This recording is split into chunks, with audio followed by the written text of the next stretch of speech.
Salam warga kerajaan, hari ini saya akan membagikan tentang kegerakan pembangunan rohani di Soe yang terjadi pada tahun 1965. Dan saya yakin tidak semua kita pernah mendengar tentang kisah itu. Itu adalah pembangunan rohani yang luar biasa yang terjadi di Indonesia. Bahkan sampai direkam melalui dua buku. Yang pertama adalah buku Like McDiwin yang dikarang oleh Meltari dan Cliff Dudley. Kemudian Miracle in Indonesia yang dikarang oleh Don Crawford. Meltari adalah putra daerah asli dari Soe, kemudian Cliff Dudley adalah seseorang yang diperintahkan Tuhan untuk menulis tentang kejadian di Soe. Kemudian Don Crawford itu adalah seorang jurnalis yang karena penasarannya mendengar tentang kisah apa yang Tuhan lakukan di Soe, maka dia memutuskan diri untuk berkunjung di Soe dan menulis tentang kisah itu dan apa yang Tuhan lakukan di Indonesia. Luar biasa.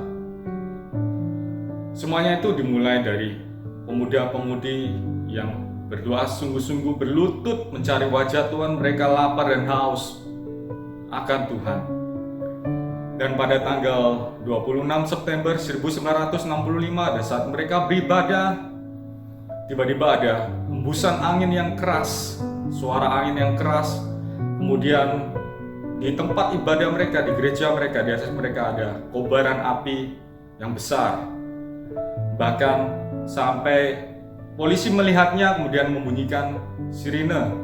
Mungkin juga orang-orang di sekitar sana juga membunyikan ketongan sebagai tanda kebakaran di tempat gereja mereka beribadah. Tetapi anehnya, kobaran api itu adalah kobaran api Roh Kudus dan bukan kebakaran yang membakar tempat ibadah mereka.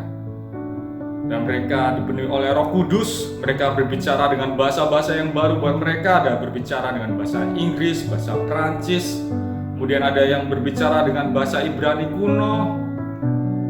Dan sejak saat itu Tuhan melakukan mujizat mereka pada saat mereka mengabarkan Injil kepada jiwa-jiwa yang terhilang. Ada suatu tim penginjilan pada saat mereka akan berkunjung ke suatu desa yang terpencil. Mereka harus melewati sungai yang sedalam 6 meter. Tapi Tuhan menyertai tim itu, mereka bisa berjalan di atas air. Dan luar biasa. Dan juga banyak mujizat yang Tuhan lakukan melalui kebangunan rohani itu. Mereka pada saat ibadah, mereka lakukan perjamuan kudus. Pada saat itu terjadi kontroversi, apakah mereka boleh menggunakan tuak sebagai pengganti anggur. Kemudian mereka mengadakan pertemuan dan memutuskan bahwa mereka memutuskan menggunakan air saja daripada tuak. Dan pada saat mereka berdoa memberkati air dan roti, mujizat terjadi, air itu berubah menjadi anggur. Dan itu terjadi selama 1,5 tahun. Luar biasa. Dan juga ketika Asyir sedang menyambut jemaat datang, kemudian menegur jemaat itu bahwa jemaat itu sedang berselingkuh dengan wanita lain. Kemudian Roh Kudus membisikkan pada Asyir itu tentang siapa nama wanita itu, di mana tempat mereka berselingkuh, pada tanggal berapa, dan luar biasa. Semua dosa dibuka oleh Roh Kudus dan supaya mereka datang kepada Tuhan dengan hati yang murni.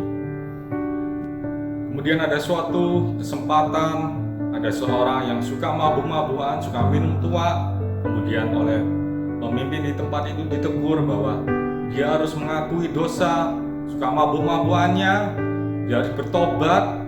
Tetapi orang itu tidak mau mengakui.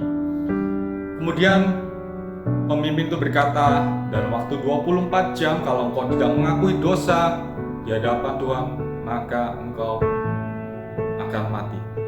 Kemudian besoknya orang itu datang di pertemuan di sekitar jam yang hampir sama seperti yang kemarin. Dan pemimpin itu mengingatkan lagi supaya jemaat tersebut bertobat dan mengakui dosanya di hadapan Tuhan. Tetapi jemaat itu tidak mengakuinya. Bahkan jemaat yang lain mengingatnya, menegurnya supaya cepat bertobat di hadapan Tuhan.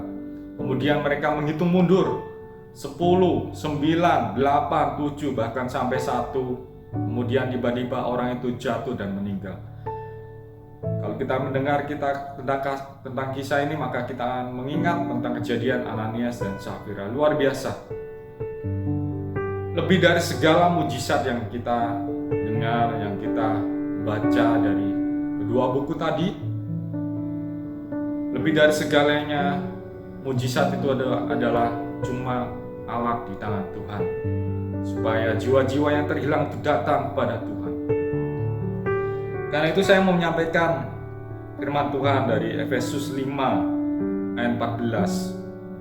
Setiap dari kita, bangunlah hai kamu yang tidur, dan bangkitlah dari antara orang mati, dan Kristus akan bercahaya atas kamu.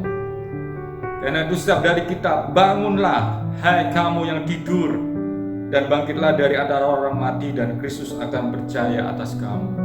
Setiap dari kita yang sedang tidur rohani, yang sedang mati rohani, saya berdoa kiranya setiap dari kita dibangkitkan oleh Tuhan, dan Kristus kiranya bercahaya atas kita.